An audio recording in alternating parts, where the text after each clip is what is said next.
The moment you open your mouth to explain yourself, you have already given up power. Picture it: a subtle accusation at a dinner table, a challenge to your competence in a meeting, a twisted version of your words from someone close to you. Your chest tightens, your thoughts race, your mind screams, correct this, fix this, defend yourself. So you speak, you justify, you clarify, you offer reasons. And in that exact moment, you step into a role you didn't choose. Because the world does not judge you by the accuracy of your explanation. It judges you by the energy behind it. The one who explains seeks approval. The one who defends accepts judgment. And whoever accepts judgment has already surrendered the frame.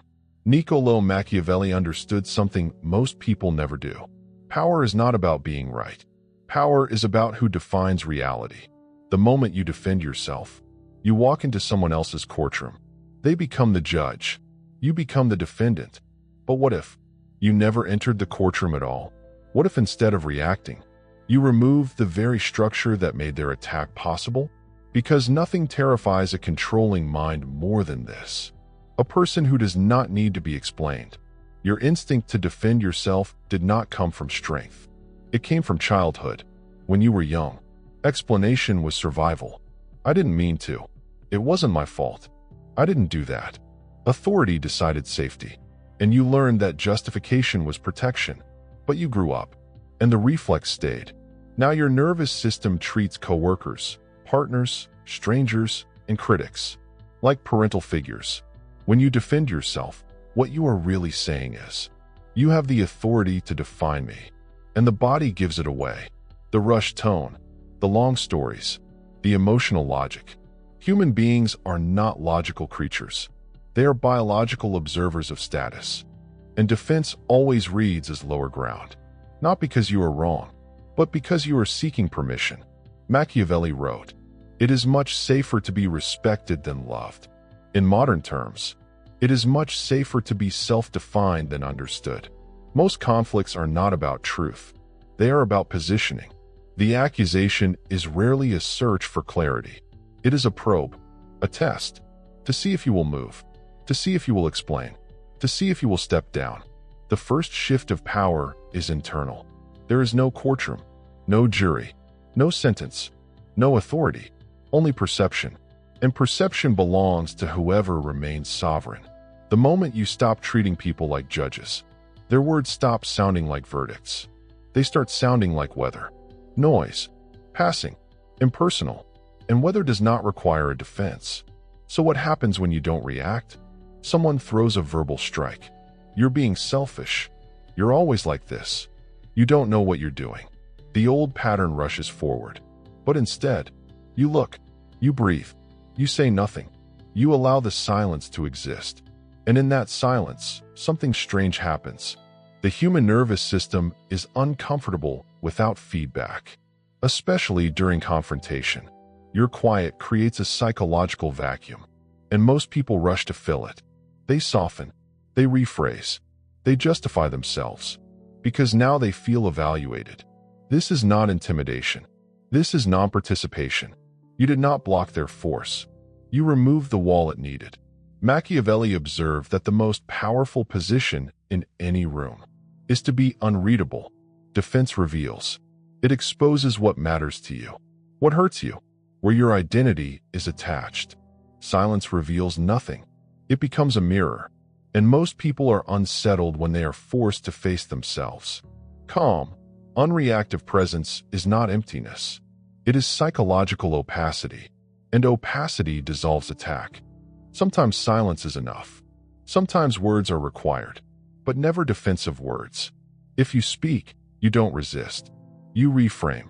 There is a principle in psychology known as agree and amplify. Not agreement as submission.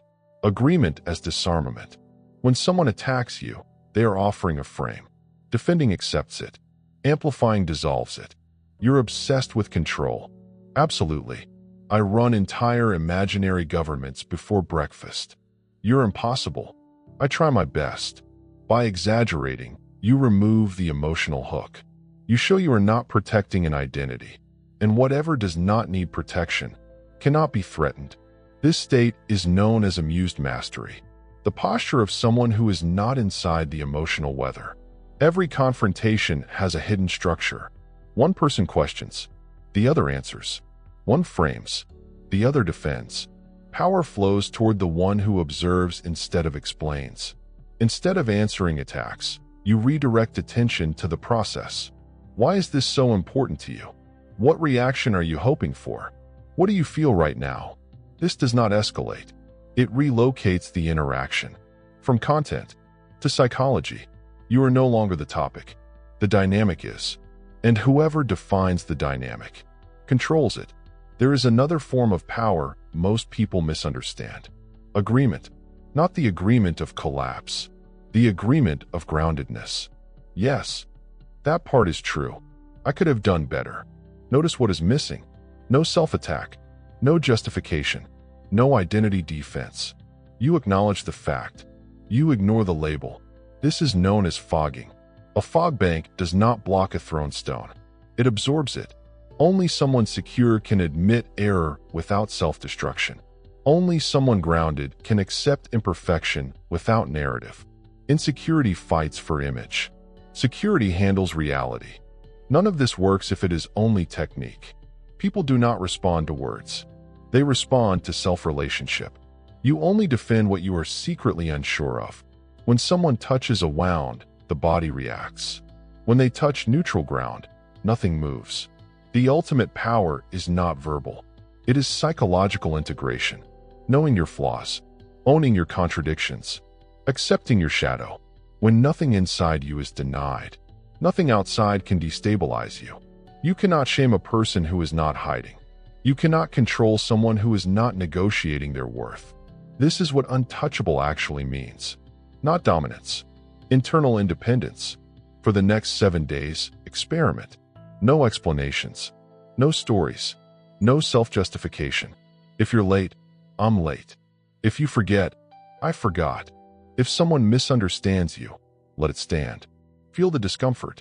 That discomfort is the collapse of a childhood reflex. Watch what happens. Confusion, then recalibration, then a different quality of attention. People respond differently to someone who does not manage perception, because nothing signals inner stability. Like a person who does not need to edit themselves into safety. You are not here to be processed. You are not here to audition. You are not here to defend your existence. Silence is not absence. It is position. And power begins the moment you stop explaining why you deserve to occupy space. If this philosophy resonates with the deeper, darker part of your mind, the part that is tired of performing, then you already understand what Dead X Red is about. Not influence, not manipulation, self-sovereignty.